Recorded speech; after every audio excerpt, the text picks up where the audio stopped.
Hi, I'm Phil Howard. I'm Director of the Center for Media and Communication Studies. We're the hub of communication and media research in Eastern Europe. We specialize in studying a number of countries, including Russia and Central Asia. We're a good community of about 10 researchers with expertise in authoritarian regimes, media control, and democratization. Social media has become very important for political life. It's the way young activists find each other and develop an agenda, and it's the way governments communicate with their citizens these days. It's very difficult to be in politics today without some kind of social media strategy. I think it's tough to peg a theory of democratic change to a particular technology. So I'll never talk about a Facebook revolution or a Twitter revolution. These tools themselves don't cause revolutions, but they're very important to having people figure out their shared grievances, and they're very important to having people figure out what to do about those grievances. So Facebook and Twitter don't cause democracies, but they've become very important to what a healthy democracy looks like.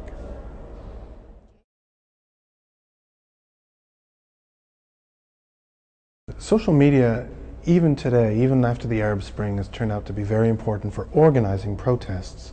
And one of the interesting things these days about social media is that it's become a way that activists can find each other. And it's also become a way that states can monitor activist activity. So very recently, the Ukrainian government sent around a text message. They managed to geolocate all the activists who were close to a protest and send them a text message saying very clearly that they were in a zone of protest and that they had been marked by the government. Now, not everybody who goes onto the street is a democracy advocate. Often people just want to stand by their friends and family, or they want some kind of regime change. Not everybody's an activist. But in those days of protest, when a government can fall or last or crack down and has to make difficult choices about whether to shoot rubber bullets or tear gas into a crowd, social media has become an important part of the calculus, the way of gathering information and the way of staying in touch with family or friends.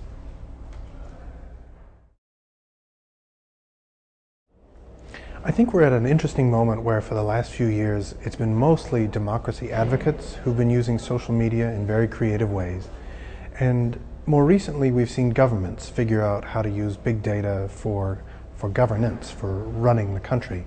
Sometimes this is a good thing and sometimes this is a bad thing. So it's very important to understand which states are doing what with your private data. And there's some good examples of good public policy initiatives with big data.